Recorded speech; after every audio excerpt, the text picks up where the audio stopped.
Mga katanungan, sasagutin, mga alalahanin, lilinawin. Ito ang programang katuwang nyo sa usaping batas, serbisyo publiko at politika maging sa kalusugan, spiritual man o pisikal. Ako po ang inyong kapatid, Cheryl Quasim, sagot kita. At kami po ay napapakinggan nyo sa 105.9 sa Mega Manila, 106.7 sa Davao, 101.9 sa Cebu, 101.5 sa Cagayan de Oro, 99.9 sa Ormoc at 107.9 sa Tacloban. Bukod po sa radyo, kami po ay present din sa inyong mga telebisyon. Kaya sa mga Signal subscribers, kung hindi pa po kayo subscriber ng Signal, Signal na po kayo dahil ang True TV ay nasa channel 19 na po kami. Siyempre, hindi kami mawawala sa inyong mga socials. Present kami sa Facebook at YouTube. Hanapin lamang po at i-search ang True Network PH. At i-share nyo po ang ating mga pages, mga kapatid. Alright, naka-move on na ba ang lahat? Ganun eh. Sa kaliwat ka ng holiday gastusin?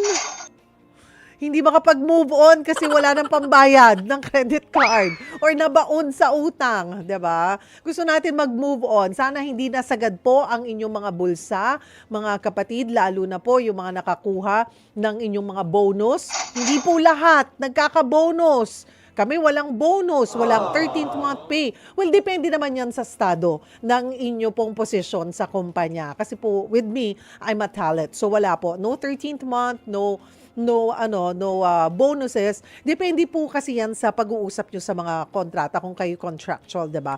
Pero kung kayo po ay empleyado, ay dapat automatic po yan, nakakuha kayo ng 13th month pay nyo. Ang ating mga kasambahay, ito kadalasan po, hindi nyo alam yan, mga kasambahay, kung ang amo nyo po ay hindi nagbigay ng 13th month pay, singilin nyo, karapatan nyo po yan, nasa batas po yan na dapat po ay nakakakuha po kayo ng 13th month pay. Dapat isang buwan po yan, mga kapatid, kung nabuo nyo yung taon ng paninilbihan, kasi baka bago pa lamang po kayo. Pero yun po. Pero then, pag nakakatanggap tayo ng 13th month pay at bonuses, diba? Minsan may mga kumpanya, ang sarap eh. May yung 13th month, may additional 2 months na bonus, 3 months bonus, which is good because it means na maganda po ang performance ng inyong kumpanya, diba? Pero, diba, na-excite tayo. Nauubos, nasasagad, nakalimutan nating bayaran ng ating mga sarili at magsubi, magtabi ng for emergency. Pag holiday season, iba eh, diba? Iba yung natin, talagang excited ka na bilan lahat or bigyan ng mas medyo mahal na regalo yung mga gusto nating bigyan, diba?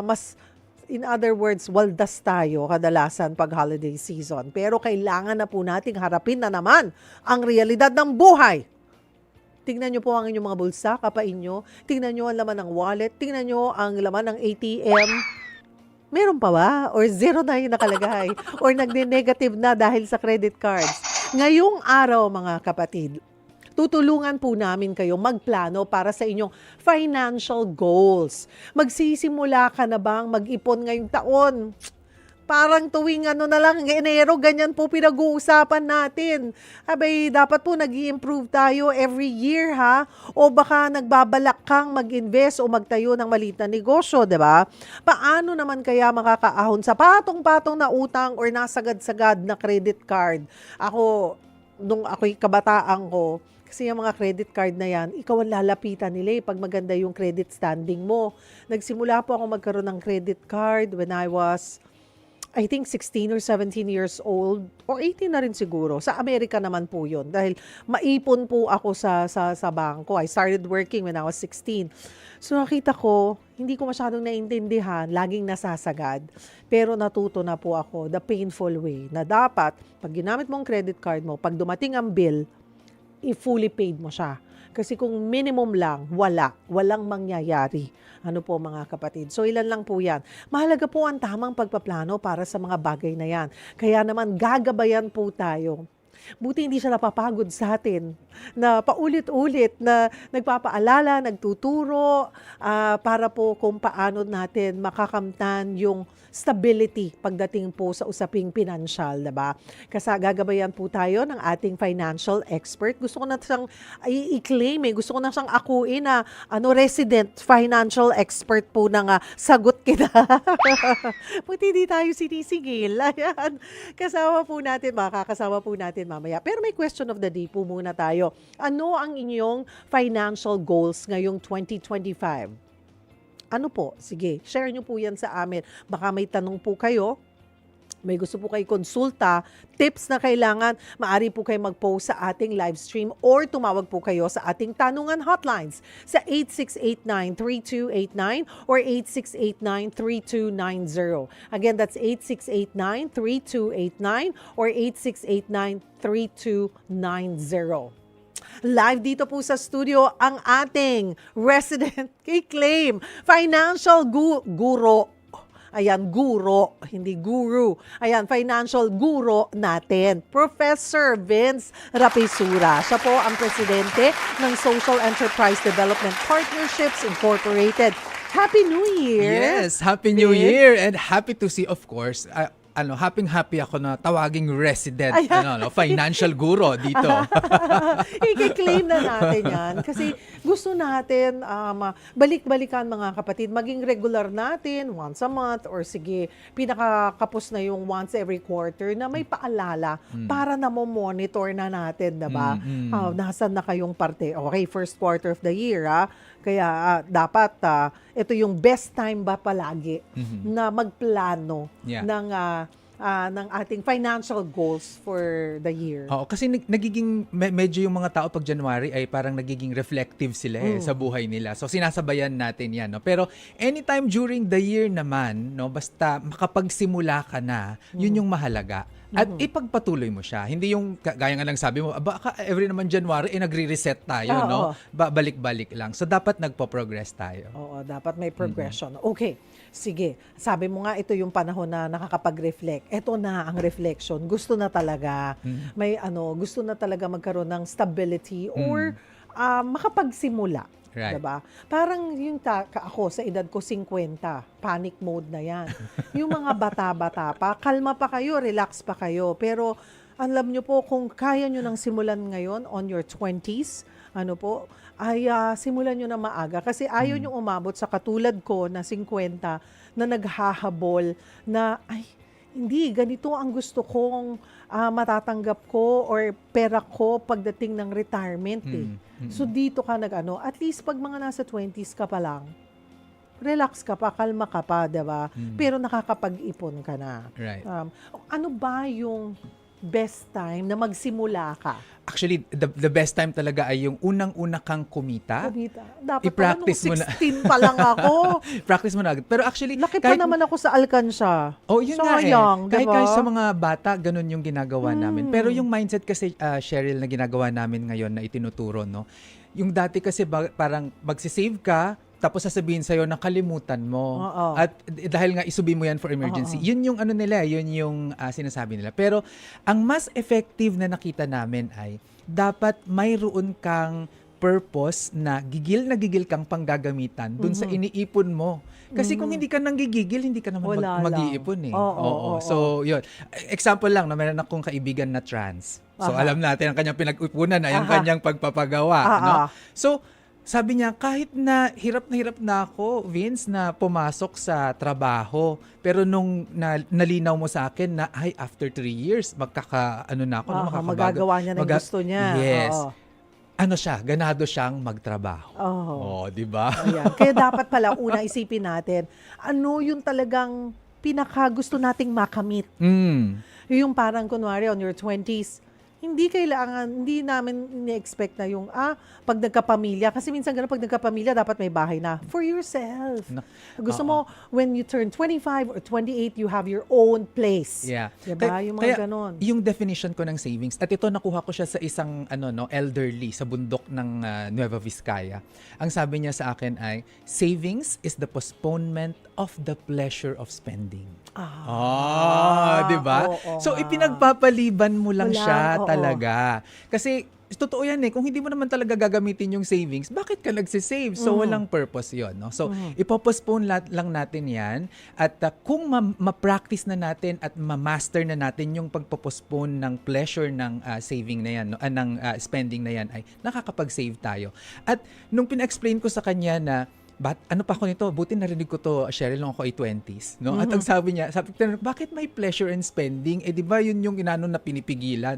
Tapos sabi niya sa akin ay, hindi ba kapag lumabas kayo ng mag-anak mo, nag-restaurant kayo, bumibili kang bagong damit, these are all pleasurable things at gumagastos ka niyan.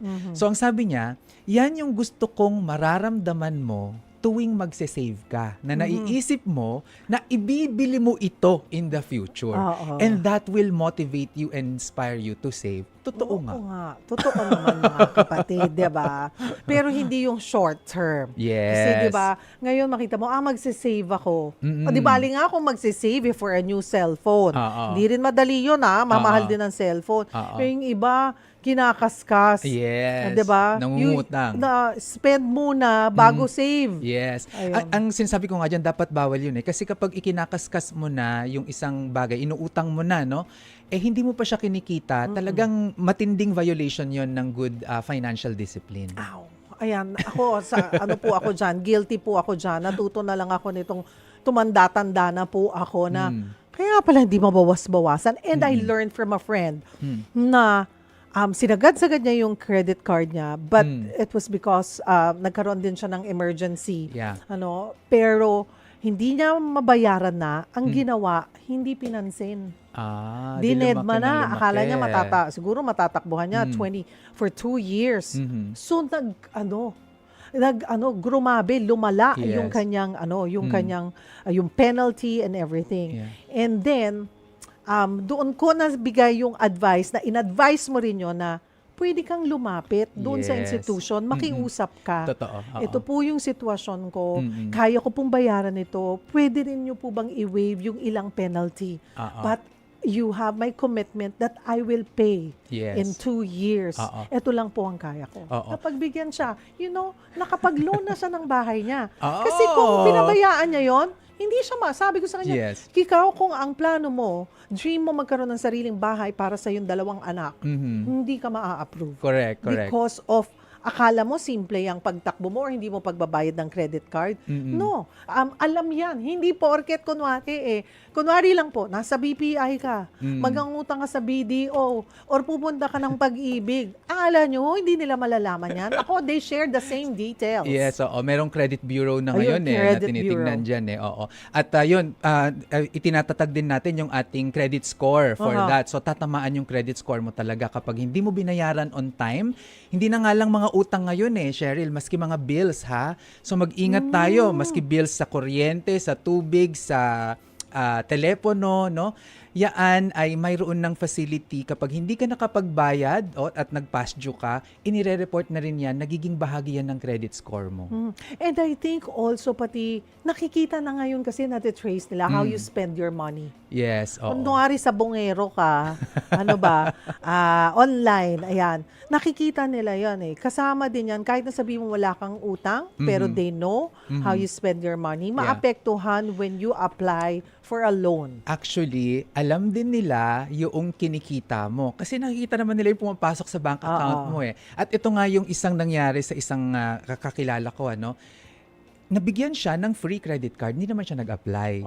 Maraming ganun yan di ba? Bakit Tapos kaya? tatawagan ka na lang, ganyan. Tapos siya naman ay na-curious, ganyan. Tapos trinay daw kung mag-work nga. Ayun, nag-work. Ang masaklap nito ay ipinahiram yung credit card sa iba. Hala. So, masabi ko, ano ba naman yan? Mali na nga na kumuha kang credit card na hindi mo maalam, pinahiram mo pa. So, siya ngayon yung nagsasuffer nung na yan. Kaya, mag-ingat po tayo. Alright, sige. Vince, ano yung mga dapat isaalang-alang sa ating financial plans ngayong taon? Yes. So ngayong taon, kapag sinabi kasi nating finance, ang iisipin natin agad pera, no? Pero sa akin, pupunta ako doon sa ano ba yung mga ibang resources natin outside of pera, no? So unang-una para sa akin, kailangan mong i-increase or improve yung kaalaman mo at kakayahan mo. Kasi yung kaalaman mo at kakayahan mo, that will enable you para mag-create ng bagong negosyo o kaya ma-promote ka sa trabaho, di magi-increase yung income, Yes, di ba? oo. So, yon kaalaman at kakayahan. Tapos, kailangan din na alagaan natin ang ating kalusugan. Kasi, di ba, kung hindi tayo, magkakasakit tayo, mag-apply tayong leave, hindi tayo productive niyan, wala tayong maiipon, no? Baka gagastos pa tayo. And lastly, ay i-protect at saka alagaan natin yung mga kakilala natin. Lalo na sa mga bata, no? Yung mga inaaway nyo ngayon, ng mga classmates nyo ngayong high school or college, nako, magiging engineer yan, magiging mga doktor yan, o magiging mga business partners nyo yan. Kaya, you have to nurture your relationships. Ayan, mga kapatid, basic, di ba? Kaalaman, kakayahan, and then yung mga kaibigan nagkakilala, kawang gawa. Hindi Aha. po dapat din nawawala yan, Yes, yung pagkakawang gawa. Pero wag tayong magkakawang gawa ng pera kung hindi tayo financially stable. Kasi hindi mo rin naman kasi tayong mga Pinoy, Oo. isusubo na lang natin, yun na, kahit na last subo na lang, pag may nanghingi ng tulong, ng hiram, masyado tayong mababait, ibinibigay pa natin. Yes. To the point na wala ka na. Tapos ang nakikita kong cycle niyan ay sumasama yung loob ng mga tumulong na yan kapag sila yung nangailangan tapos humingi ng tulong sa tinulungan nila at hindi naibigay ng balik sa It kanila. shouldn't. It shouldn't. Parang- 'Di ba? So, Oo. sa akin ang sinasabi ko, itong kawang gawa na ito, hindi naman kinakailangan na pera, no? So, simbahan, for example, wala kang panghulog sa misa, di mag-volunteer kang magwalis o kaya kumanta sa choir, kung ano man, no? Pwede yung mga yan, O kaya, pwede kang ibahagi mo yung talent mo, kung ano man, ano? Or ibigay mo yung oras mo, yung lakas mo, no? Kasi hindi lang naman pera ang resources. One of the kinds of resources lang yan. At kung hindi po talaga kaya, learn how to say, I know it is Yes. hard. Mm-mm. Learn how to say no. No, yeah. I'm sorry, hindi ko po talaga kaya. Oo. Or kung kunwari talagang masyado kang mabait, 'di ba? Kahit na sabihin mong may 100,000 ka, pero Oo. alam mo may pinaglalaanan Anan niyan. ka? Yes. Hindi porket may 100,000 ka ay obligado ka or mapipilitan kang tumulong. Tipo, may rason ka eh. So kung inutangan ka kunwari ng 5,000, alam mong may 500 ka na to spare, sorry, ito lang ang kaya ko. Yes. Huwag mahiya. Huwag Oo. mahiya. So meron akong isang example diyan, kasi may isang nanay dati na yun nga lagi siyang hinihiraman at inuutangan dahil alam nga na meron siyang savings, no. Ang sabi ko sa kanya, para saan ba yung savings na yan? Sabi niya, pampaaral ko sa anak ko to. Okay, so imagine mo yung sarili mo, pag time na mag-e-enroll yung anak mo at wala yung amount na perang yan, kaya mo ba? Kasi sabi ko sa kanya, ang una mong responsibilidad ay ang mga anak mo, hindi yung mga taong nanghihingi ng tulong sa'yo. Hindi po yung pagiging maramot. Pinaplano nyo lang po ng tama. Yes. Di ba, mga kapatid? Okay. So, okay, yan. Kailangan po yan, ha? Again, kaalaman, kakayahan, yung don't burn bridges, mga kapatid, diba? Panatiling maganda yung inyong pong relasyon sa inyong mga kakilala. Ano nyo yan? Magiging network nyo yan someday. Hindi mo mapapansin, wow! Diba? Yan na po ang tutulong sa inyo. At yun nga, yung sa kawang gawa. Okay. During this time of the year also, marirealize, or dito rin pumapasok yung mga insurance. Na kasi parang, may realization ka, wala man ako naipon. Alam din, I'm sure, ng mga insurance yan na, wala ka pang naipon. Simulan mo na ngayon. Ito. I know, minsan tricky at hindi natin naintindihan. Pero syempre, lahat tayo gusto mag-invest din. Anong klaseng insurance ba ang okay, Vince? So, una, alamin natin ano ba yung insurance, no? Yung insurance, ito talaga yung financial product natin na ginagamit natin for protection against emergencies. At pag sinasabi nating emergencies, usually dito sa Pilipinas, nagfo-fall yan ng kamatayan, pagkakasakit, o kaya kalamidad. Yan yung main three, no? So, yung essence ng insurance ay bumibili ka nito. At kapag nangyari sa'yo yung emergency na yan, hindi ikaw yung aako ng lahat ng expenses. Yung insurance company, yung magko-cover niyan. Ano, pag nagkasakit ka, may namatay, o kaya ikaw ay na-disaster. So, kaya ang mindset dapat dyan sa insurance, ito ay isang expense panglaban sa emergency. Okay? So, kung ang mindset mo ay expense siya, no, dapat ito ay mura. Kasi mahirap na nga ang buhay eh. So ang sukatan ko diyan, for all these kinds of insurance, no? Life, health, at saka yung ating pang-disaster, pag pinagsama-sama mo lahat yan, no, for your personal needs at magbabayad ka na, hindi dapat lalagpas sa 5% ng kinikita mo yung ibinabayad mo sa premium. No? Okay. Kung mataas na doon, masyado nang mahal. Okay? Para sa'yo. Yes. Huwag mong ipilit. Oo. So for example, ako So ako nagkakaalaman ng edad. Sabi mo 50, ako 46 years old, ano? 46 years old, ako ay mayroong 2 million na life insurance, no, na coverage. Ang binabayaran ko kada taon, Cheryl, ay 6,000 pesos. Kada taon? Yes. O, di ba? At yan ay isa sa mga sikat na insurance companies, ha? Oh, di ba? Bakit yung iba? Kalalaki ng inaano. Oo. Kasi nga, yung kinukuha ng iba ay, kapag hindi ako namatay at na-reach ko tong age na to, makukuha ko itong amount na ito pabalik, no? So, hindi natin alam, kaya mas mataas yung binabayad mo kasi yun yung bahagi na binabayaran mo plus kasama na ang napakalaking agent's fee. Diyan, mga insurance agents. Ang sabi usually sa unang bayad mo, kalahati kanila daw. Yes, oo. Hindi naman, unang taon lang naman, not the entire time. Yes, at hindi naman masama yun. Ano? Kasi maski naman dun sa kinukuha ko na kada taon Meron ay 6,000. Meron din yan, no? Nasa 30% or 50% yan per annum. Pero yun nga, hindi siya ganun kabigat. No? Kasi protection lang talaga. So ang mindset mo dapat sa insurance, hindi ka kumikita dito at katulong mo siya kapag may nangyaring masama sa iyo. Ngayon, kung walang masamang nangyari sa iyo, ay ipagpapasalamat mo yan sa Diyos at hindi mo siya panghihinayangan dapat dahil expense siya. Okay. Kasi iba-iba yung life insurance, diba? Yes. Kaya ako sabi sa iyo, may nag-o-offer na naman sa akin. Wala naman akong anak. Wala naman makikinabang pag namatay ako. Mas interesado ako upon retirement, Yes. diba? Kasi ayoko nang alagain ako. Gusto ko, I'll be able to have my own money and not depend on my siblings or mga pamangkin pag matanda na ako. Ayokong pabigat. Gusto ko nga, pag nag-isa na lang ako, mananatili ako sa isang home.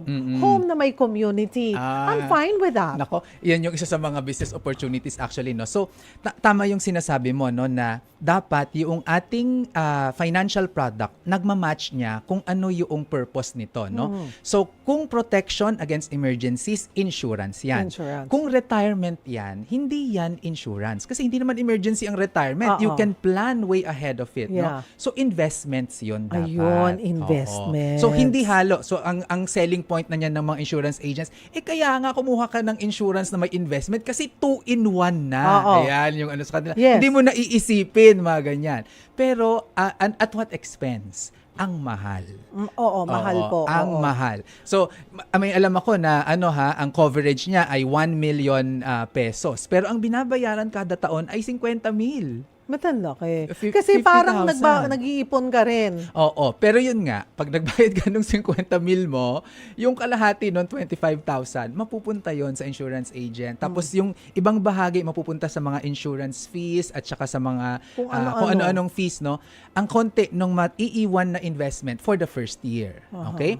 So, kung meron kang 50,000 at nabawasan na yon agad-agad, maliit na yung pag-grow nun in the future. Versus kapag yung buong 50,000, kung ang purpose mo ay retirement, in-invest mo na lang. Buong buo yun na nasa iyo. Kaya, pag-usapan din natin yung bangko. Diba? Wag po kayong nagpapatago tayo talaga dyan. Kaya walang masyadong kita po yung pera natin. Kahit na, ilang percent na lang ba ngayon? 0.5, 1%, ganyan. Wala po talagang kikitain. Parang nagpapatago lang po kayo. Minsan nga magrereklamo ko, magwi-withdraw ko sa different branch. Isang bangko naman kayo, charge nyo pa kami ng 100 pesos. Diba? Siyempre, may mga pinapasweldo, tinatago nila yung pera natin, ganun po. Pero kung investment, kanina nag-usap po kami ni Vince, ang dami, ang komplikado kasi, minsan nalilito na tayo kung saan natin dadalhin na safe po yung ating pera. But then I learned about MP2 ng pag-ibig. Yes. And then meron na rin ang SSS. Yes. So ito po bang dalawang institusyon na ito, less complicated intindihin, Aha. nagbabangko ka na kumikita yung pera mong mararamdaman mo. Yes. Would you endorse this? Actually, oo. Actually, binigyan ako ng recognition ng Pag-ibig at saka ng SSS talaga? for promoting them. No? Alright. Ayun. So, yung Pag-ibig MP2 kasi, this is our national savings program. So, nasa batas yan. Ano? Actually, kinopya nga ito ng Singapore sa atin sa totoo lang. Talaga? So, Sila pa nauna nangopya, tayo. Parang yun oh. yung unang-una, no?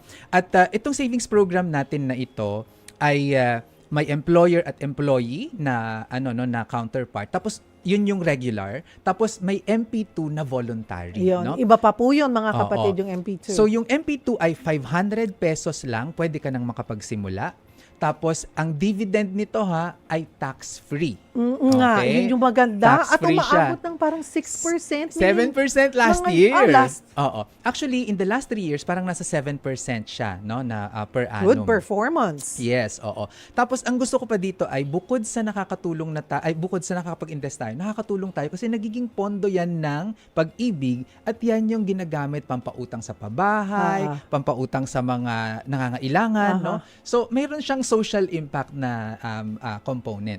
Plus, ito din ay para sa akin considered a safe investment Very dahil safe. guaranteed ng gobyerno. Guaranteed ng gobyerno. The worst thing is hindi lang kumita yung pera mo, pero hindi siya mawawala. Hindi Yes. siya mababawasan. Oo. At wala pa sa history niya na hindi siya kumita. Kasi maski nung COVID meron pa rin Kumita siyang ibinigay. Kasi at some point, di ba, natatakot tayo. Meron akong ganyan. May pinasukan ako na bank. Naglagay ako ng 1M. Nagkaroon ako ng emergency. Nag-COVID came. Aha. Parang nabawasan na siya ng 80 or 60,000 nung kinuha ko siya. Yeah. Kasi sabi, of course mga kapatid, may mga risk talaga yung investment natin, kanya-kanyang risk. Medyo mali or it didn't perform well yung aking pinasukan. So imbes na kumita yung pera ko, nabawasan pa. Yeah. Oo. Oo. So, ang mga gusto ko, yung tipong ganyan na MP2 na hindi man kumita, okay lang ako. Yes. Pero wag naman to the point na, nabawasan pa? Yes. Ano kasing mga investment yun? Ba't ganun? Oo. Ito yung mga, lahat naman talaga ng investments, mayroon niyang risk na mawala, no? Pero itong kasing Pag-ibig MP2, dahil nga ito ay guaranteed ng gobyerno, ang makakapagpabagsak nito ay kapag mawalan tayo ng gobyerno. Very remote naman yan ngayon. So, yun, ganun siya katatag. No? Pero kung mag-i-invest tayo kasi sa iba, no? Sa mga, as far as sa stock market o sa private companies, Mataas talaga yung risk niyan. So, kailangan mas mag-ingat tayo. Kasama, parang nagsusugal. Parang ganun po yan risk. Mataas po yung risk na may chance talaga na maganda ang kita, pero mataas din ang chance na hindi po kumita. Yes. So, yun yung babalansehin mo. Kaya nga, yan yung natumbok mo siya, Cheryl. No? Kasi yan yung itinuturo parati na parang high risk, high returns. Sabi ko, incomplete. High risk equals high returns or high losses. Diba? So, Ganun nasa siya. sayo yan. Nasa sayo yan. Kagaya ko, yan. Kailangan, wala talagang matututo ka sa takbo ng buhay no, mga kapatid. Ilan pa lamang po yan sa ating pagbabalik. Pag-usapan natin, basic. Turuan natin sila ng basic. Eto na naman tayo. Kung ang sweldohin po natin sa buong sweldo, paano na naman natin yan hahatiin na makakapag-ipon ka pa rin, ma-reach mo yung goal mo kahit na may pagkakautang ka. Sabihin natin, possible ba yun? Diba, mga kapatid? Paano ako makakapagsimulang ma-reach yung aking financial goal for 2025? Ito nga, yung credit card bill ko, katatating lang, sagad na sagad ako. So good yung 100,000. Paano yun? Pwede ba yun? Yan po ay isa lamang sa itatanong natin kay Professor Vince Rapisura, ang ating guro, financial guro, dito po sa Sagot Kita. Kung kayo po ay may mga gustong idulog, itanong, iklaruhin, humingi ng tips, maaari po kayo mag-post, mag-comment sa ating live stream or tawag po kayo sa ating tanungan hotlines 8689-3289 or 8689-3290. Huwag po kayong bibitaw, magbabalik po ang programang Sagot Kita. Nagbabalik po ang programang Sagot Kita. Kasama po ang inyong lingkod, Cheryl Cosim. Ang ating question of the day, usapang serbisyo publiko po tayo, kaya pera po ang ating pinag-uusapan, paano tayo makakaipon. Hindi lang ipon kung paano tayo magiging marireach yung financial goals natin. Ano ang inyong financial goals ngayon 2025? Post po kayo, sali po kayo. At mamaya po ay babasahin natin yan isa-isa. Ano ba kadalasan naririnig mo? We're joined by ang ating financial guru. Ayan, Professor Vince Rapisura. Sanay ako dinatawag itang prof. Kasi noong una po kaming nagkakilala ni Vince, professor siya. Until now naman. Until now. So I've been teaching for 22 Ateneo years pa rin. now. Yes. Ayun, professor. Pwede ko pa rin siyang tawagin na prof. Ano kadalasan ang naririnig mo? Pag nakagtatanong ka, anong financial goal mo ngayong taon? Anong sinasagot sa'yo? Usually, ang common naman na financial goals ng mga Pilipino, hindi lalayo dito. No? Sa una is for retirement. Pangalawa ay pangpatayo ng bahay, mapaaral ang anak, makabayad ng utang, at magkaroon ng kapital para sa negosyo. Yan yung mga sinasabi sa akin na typical na mga goals nila.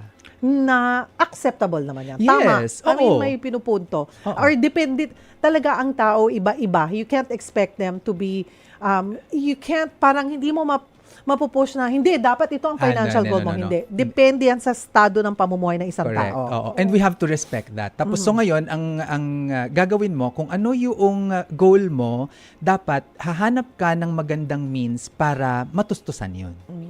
So for example, kung ikaw ay Utang muna tayo. Pwede? Sige, Okay, utang. Professor Vince. Kasi marami sa atin ang may utang. Sige, maraming makaka-relate. Ang financial goal ko, mabayaran ko ang utang ko. Paano? Okay. So yung utang, para mabayaran mo siya, unang-una, ang gagawin mo, huwag mong gagamitin ang utang pambayad sa ibang utang. O yan, no? Para makawala ka sa cycle of debt. Pangalawa, kausapin mo yung mga pinagkakautangan mo and be upfront with them kung ano yung kakayahan mo talaga lang na magbayad. Kasi ang goal mo ay matapos yung utang, no? At sa totoo lang, yun din namang nagpautang sa'yo, ang gusto din lang naman niya ay makasingil, no? So, mayroon niyang negotiation point, Yes. no? So, hanapin niyo kung saan kayo makakagaan sa bawat isa, no? Tapos, iiwasan natin na matempt tayo sa mga pag-uutang, no, sa mga bagay na hindi naman natin pangangailangan. So, for basic needs at saka sa mga bills natin, mga kuryente, tubig, dapat hindi inuutang yung mga yan. Ayan po, para makabayad tayo sa utang. Huwag po tayong mahiya. Lahat tayo nangungutang. Yung credit card, utang natin yan eh. Diba? Ako yun yung ginol ko talaga before pumasok 2025. Lahat, zero. Yeah. Tapos itinabi ko. Meron lang ako isa for emergency. Yeah. At saka yung pinakamaliit pa. Tapos itinago ko na yung iba. Hindi ko siya kinot. Pero itinago ko na siya sa Tapos sabi ko, ang sarap ng pakiramdam. Liberating, diba? Oo, yes, na makabayad mga kapatid. Pero lahat po tayo talagang iginapang ko rin. Talagang parang ito hindi, sinulat ko yung mga hindi ko kailangan. Tanggal. Kinumpute ko. Pag may bulk, bayad hanggang mag-zero siya. Kasi that was the goal. Okay, so now, retirement. When, sabi mo nga, nauna mong minention kasi yung retirement, yung isa sa mga financial goals, kasama yan sa top 5. When do you start thinking of retirement? Yeah. Kasi ako when I was on my 20s, I started working at 16, diba? 20s, nagtatrabaho na tayo. Pag may nagsasabi, mag-ano ka, retirement, mag-invest ka for your retirement. Bata-bata ko pa. But what's the earliest, ano? So the earliest possible time, yun ulit, no? Pag kumita ka na, actually in place na yan sa gobyerno natin, ano? Meron na tayong SSS agad kapag tayo ay na-employ. Mas challenging kapag tayo ay self-employed o kaya nagne-negosyo. Kasi ikaw yung gagawa nun for yourself, no? So, pero nire-require tayo lahat na mag-participate doon. So for retirement, wala pa rin talagang tatalo, Cheryl, sa SSS, no? Lalo na kapag ang ating kinikita naman ay nasa 25,000 pesos, no? Kada buwan. Okay. SSS pa rin ang best option natin. Pero, sasabihin ng iba, ang nipis, ang konti. Paano pa mapapalaki yung retirement mo? Actually, myth yun, no? Na maliit yung makukuha mo sa SSS. Kung ikukumpara natin yung inilalagay natin doon na pera at doon sa makukuha natin afterwards, no? Actually malaki siya, Malaki. no? Kasi kunwari, yung mga magulang ko, no, they paid for 10 years. Ang kanilang total na naibayad ay 186,000 pesos. Okay? Nag-retire sila ng 60 years old. Ang kanilang pension doon sa ibinayad nila ng 186,000 ay 6,000 pesos kada buwan. Maliit nga naman talaga yung 6,000 pesos kada buwan. Pero ilang years na 74 na yung tatay ko. So 14 years na siyang nagsi-6,000. Yung 6,000 mo in 12 months, that's 72,000, 'di ba? Parang 2 years In lang. 2 years lang bawi mo na. So yung rest of that kita.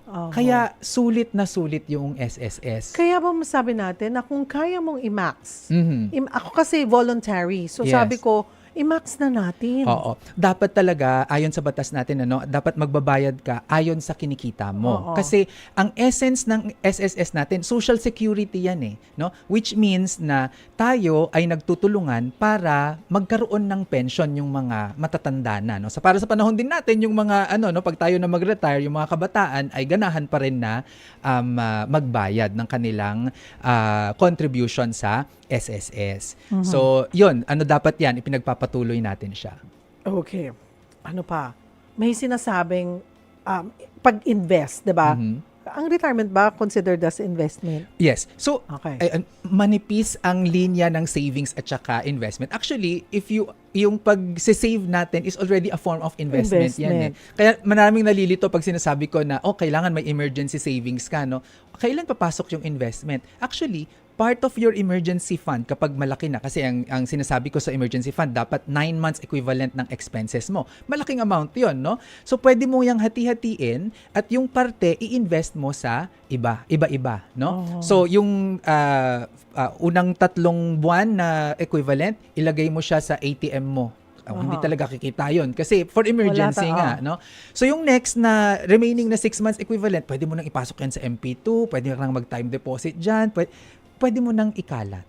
Okay. So, and these are already investing. Tapos, pag nagawa mo na yan, ipagpatuloy mo pa rin mag-save at itatop off mo na, no? Magkakaroon ka na ng mas maraming investment. Sa sweldo, Mhm. ano bang minimum ngayon? Pagpalagyan na lang natin, mas madalang i-compute mga kapatid, 20,000. Ano po? Ilang porsyento doon ang dapat sa sweldo natin, ilang porsyento ang dapat natin itinatabi for emergency and savings? Yes. So, yung emergency savings natin sa 20,000 pesos na kumikita, 10% niyan yung goal mo na sinesave mo kada buwan. Okay? So, kung 10% kada buwan yung isisave mo para sa emergency savings mo, siguro it will take you about 3 years para makuha yung sinasabi ko na 9 months equivalent. No? So, yun. Pag nagkaroon ka na ng 9 months equivalent, ipagpatuloy mo pa rin yung 10% na yun. No? At yun na ngayon ay additional mo na at pang-investment mo na siya. So, pang ibang purpose na yun. So, pwedeng pang-aral o pang-bakasyon o kung ano man kung gusto mo. May tinatawag na sexy framework. What is sexy framework? Oo.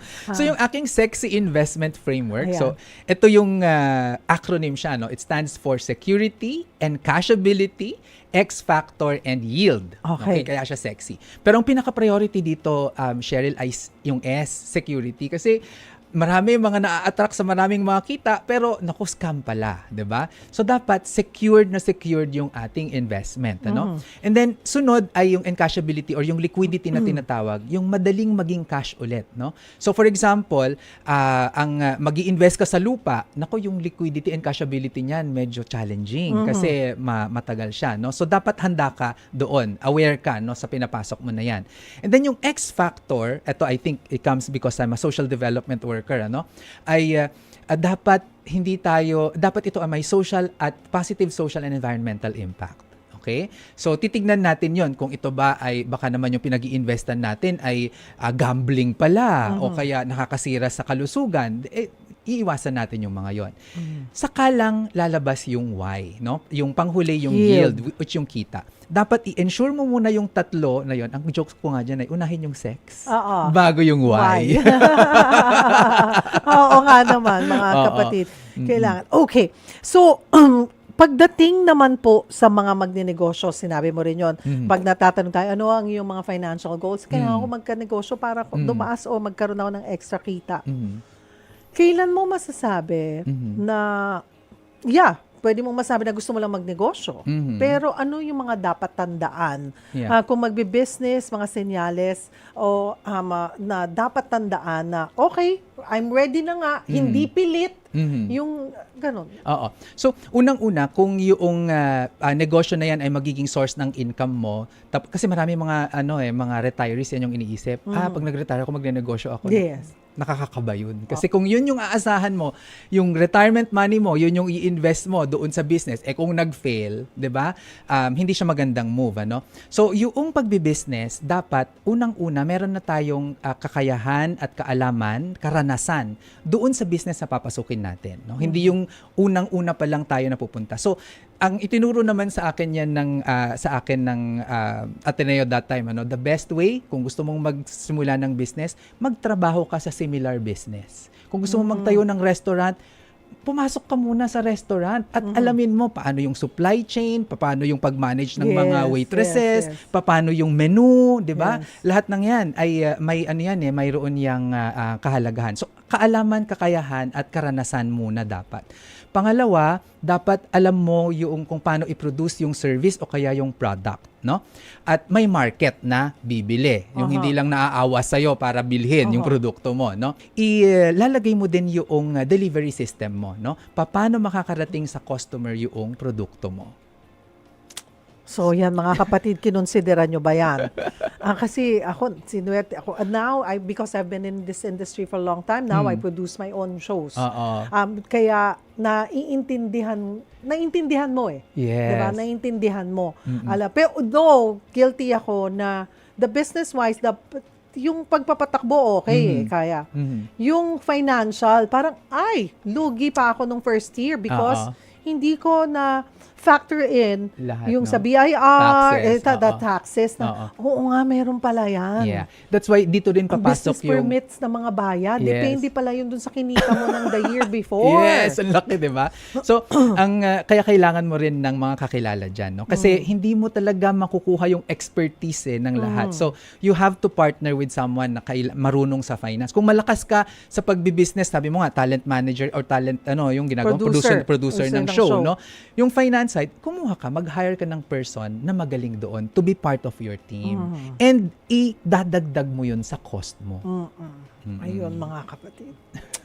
Okay, hinga tayo. Yung pong inyong mga concern, mga gusto pong itanong sa ating pagbabalik, babasahin po natin yan at ipasasagot po natin sa ating financial guro na si Vince Rapisura. Huwag po kayong bibitaw. Magbabalik po ang programang Sagot Kita. Ang sarap po ng pakiramdam na may kaibigan ka na financial guro. Talaga. Lahat i-guide ka and then it will, it'll be honest na that's a bad investment. No, don't go for that. Okay, kahit na ganito, diba? Ang dami kasi na offers na kailangan po natin mamili. Parang noon, ako naalala ko, ito i-share ko mga kapatid mabilis ang unang-unang binili ko po, when I started working, nung nasa kabilang stasyon pa ako, I was 21, weather girl po ako noon.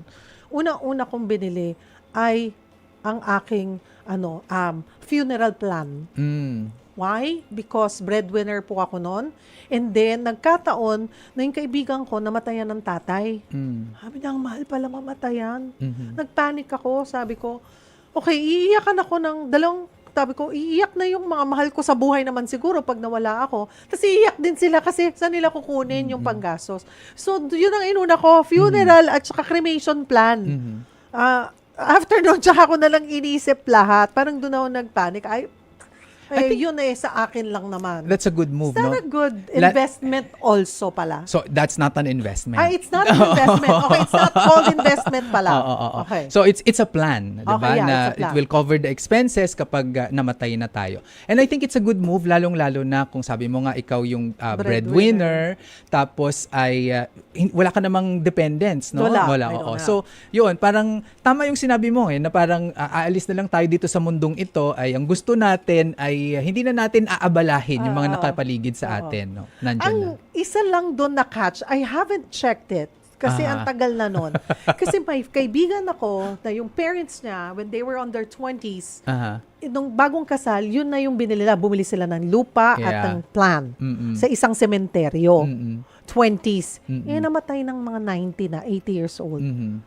hindi na in-acknowledge. Ay, ganon? Oo. Habi Oo. ko, if You have you're to. gonna do that, read the fine prints. Mhm. Siyempre noon, diba, hindi pa ano. Kasi daw, yung value nga naman, iba na ngayon. Oo. Alam mo, nag-offer sila, babalik na lang po namin yung perang na-cover namin. Kasi masyado na siyang, iba na yung value Pero, ng oo. pera. But it shouldn't. Oo, that's So, weird mali ha. yun, Kaya yeah. kailangan tignan talaga yung Sa may fine prints. Marikina. Oo. Loyola yata yon. Sorry, pero parang yun po yun. Oo. So kailangan mo ding tignan talaga. At The ako fine prints. ang ginagawa ko rin ay every year kung meron akong mga ganyan na plans, no, ay tinitignan ko siya, chine-check ko siya, andyan pa ba sila, 'di ba? At Oo.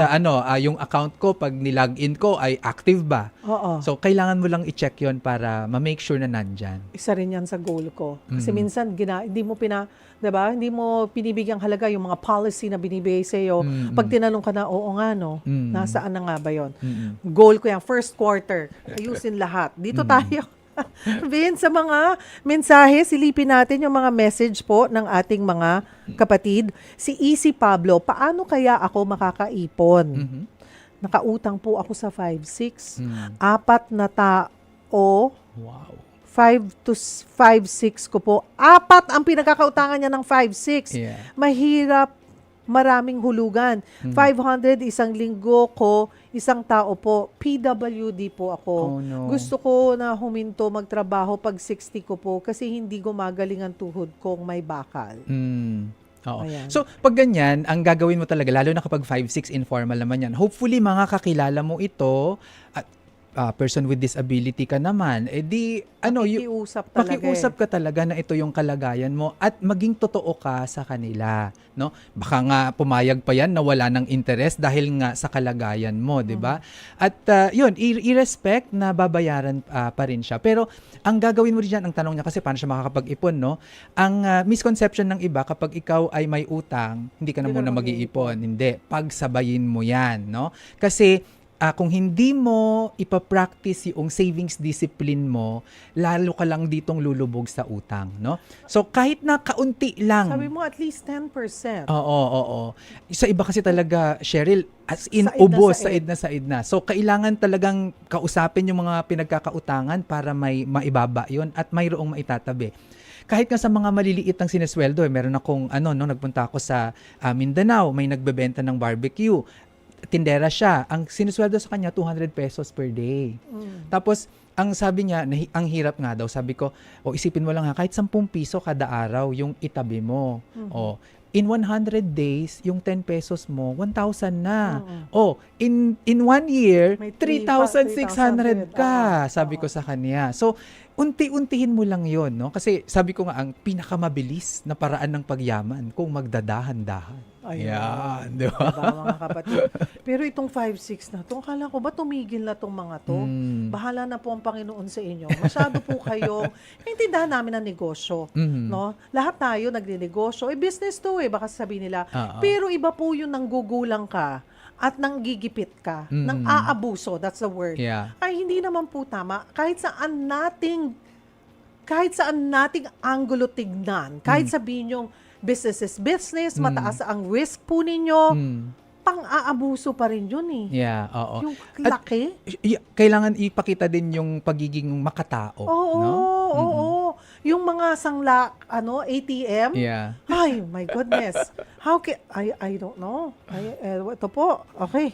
Si Eddie Rehuso Letada, ano po ang inyong masasabi tungkol sa cooperative? Basta bata pa kasi ako, ay member na ako ng iba't ibang kooperatiba na pinatatakbo ng mga simbahang Katoliko at mga pare. Okay. So, yung cooperative, maganda rin yan, no? Kasi nakakatulong yan sa local economic development. So, para lang sigurado tayo, ang aking sukatan para sure na okay yung ating papasuking kooperatiba, unang-una, i-make sure natin na 10 years in existence na yung cooperative. Pangalawa, i-make sure natin na yung headquarters nila, yung pinaka-main office, ay pagmamay-ari na ng kooperatiba, hindi lang siya nagre-rent para hindi maging fly-by-night.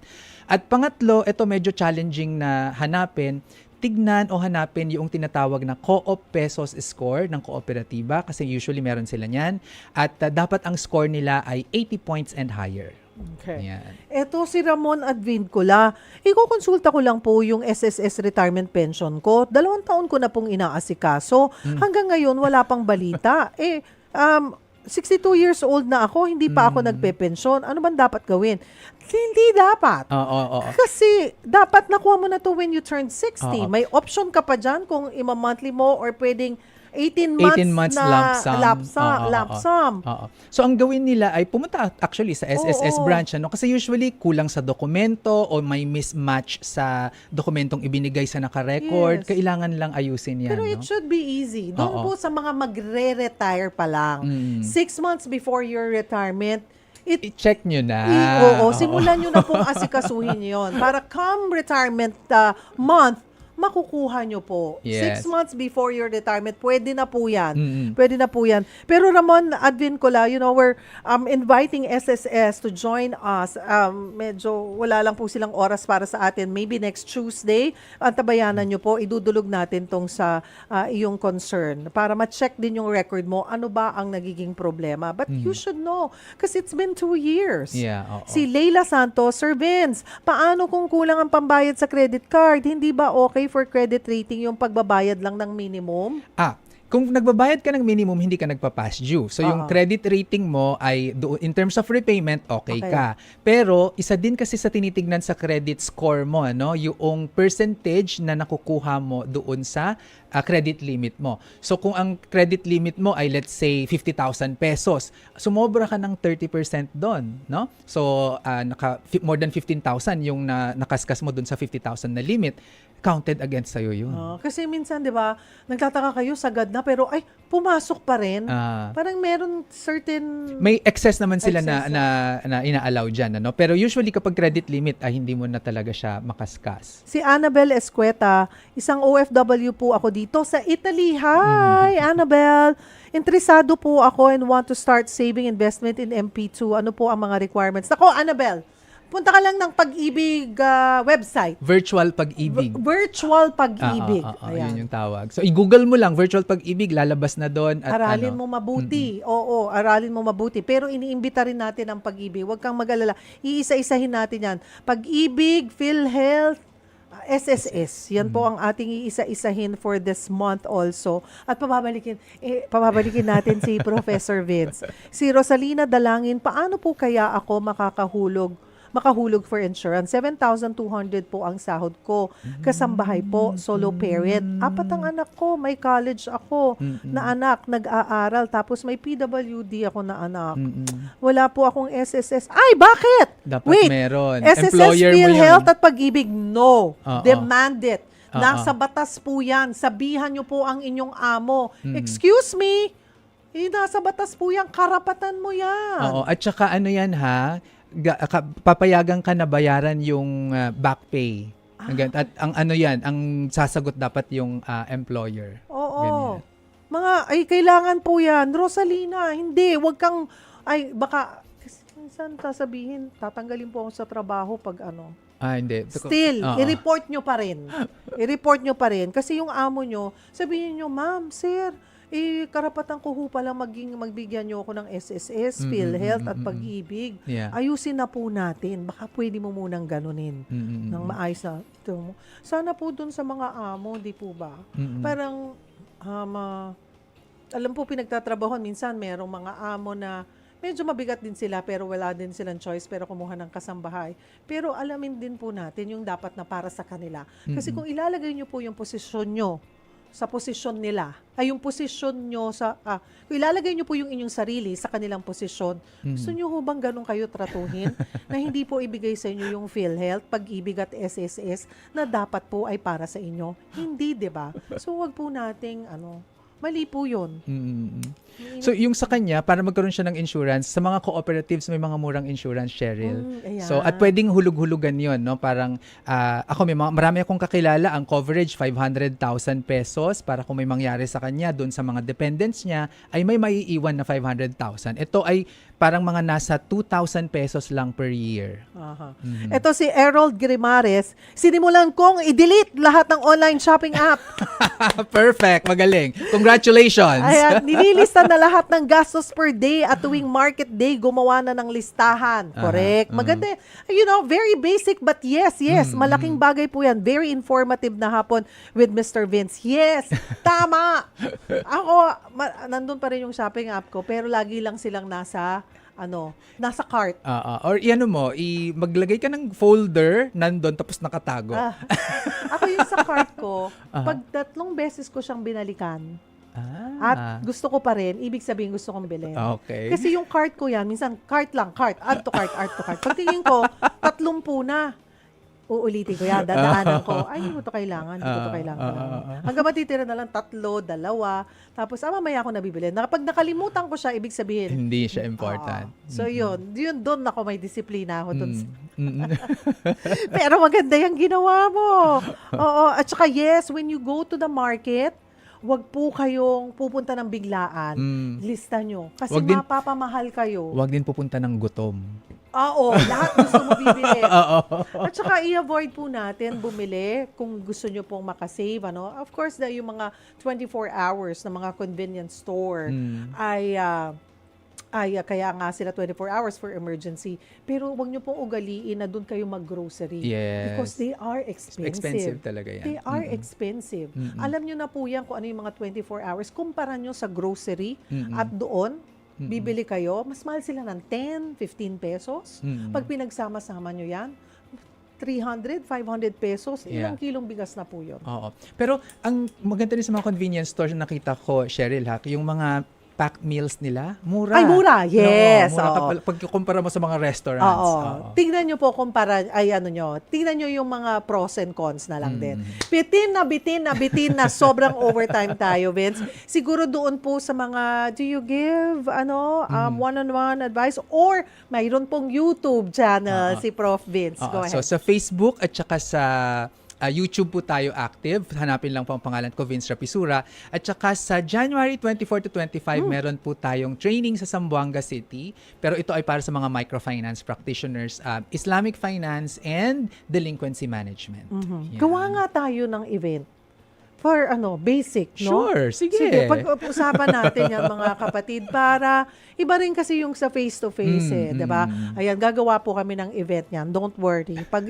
Lulutuin namin yan ni Prof. Vince. Thank you for coming. Thank you. So Ayan, always a pleasure. Ayan po ang ating resident, financial guru, Vince Rapisura. Hanapin nyo lamang po yan sa Facebook or sa YouTube. Vince Rapisura. Lalabas po yan si Prof. Diyan po nagtatapos ang 1 oras na tanungan at sagutan. Pasensya na po, 8 minutes po ang aming overtime. Ako po ang inyong kapatid Cheryl Cosim. Sagot kita.